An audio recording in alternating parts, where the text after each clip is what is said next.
First, it was going to lead to an increase in the cost of living. Now, the carbon tax is accused of having the potential to wipe whole towns off the map. The warning comes from a senior South Australian unionist who says the tax will kill off steelmaking in Whyalla and Port Pirie, where One Steel is a large employer. The claim was made as One Steel executives met with government ministers in Canberra, from where political correspondent Tom Eagleton filed this report. The South Australian seaside town of Whyalla, along with neighbour Port Pirie, the perfect scene for a carbon tax tsunami, according to the Australian Workers' Union. Goodbye, they will be off the map, State Secretary Wayne Hansen is reported as saying. Well, strong words don't make it right, and that's completely untrue. We will be protecting Australian jobs as we price carbon. But the comments are a gift for Tony Abbott. I thank those union officials who have spoken out against this carbon tax. The AWU's public campaign is allowing him to pose as a friend to workers, promising to protect not only those in South Australia. There isn't a state that wouldn't lose important manufacturing and industrial centres if the carbon tax goes ahead. But that prediction was undermined by Mr Abbott's hosts in the West today.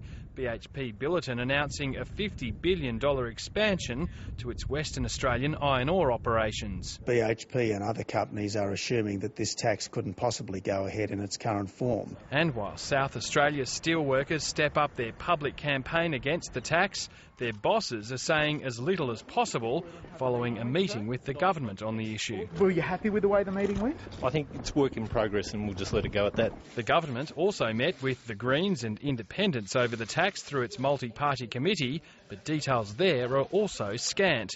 Key independent Tony Windsor says the lack of information's feeding community opposition to the tax. Everybody's against the carbon tax because they don't know what it means. I'm against the carbon tax because what does it actually mean? Where's the revenue stream going to go? Mr Windsor's yet to commit to backing the tax, and the opposition stepping up pressure on him to oppose it by threatening to run the Nationals' Barnaby Joyce against him at the next election. But Mr Windsor says it's the Nationals' leadership that Senator Joyce really wants.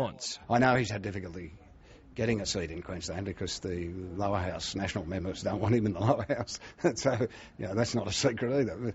So, obviously he's got to go looking somewhere else. I don't want to be sort of a personal new idea days of our lives tangled. But that would be going against recent form during the last election night. I would absolutely take no notice of what Barnaby Joyce's advice would be. It's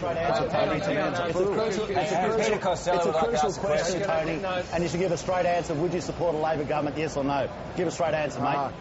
Well, I don't have to talk to you, Barnaby. You can't give one, can you? Though Senator Joyce is yet to formally announce he'll seek pre-selection, the tussle's already drawn in the leaders from both sides of the House. Is Tony Abbott going to go to the next election saying to Australians that Barnaby Joyce would be Deputy Prime Minister if Tony Abbott is elected as Prime Minister? Well, I think that anything would be better than Wayne Swan as a Deputy Prime Minister. That was in response to a question about Barnaby Joyce, but the opposition leader quickly added he was talking about the current Nationals leader, Warren Truss. Tom Eagleton, Late Line.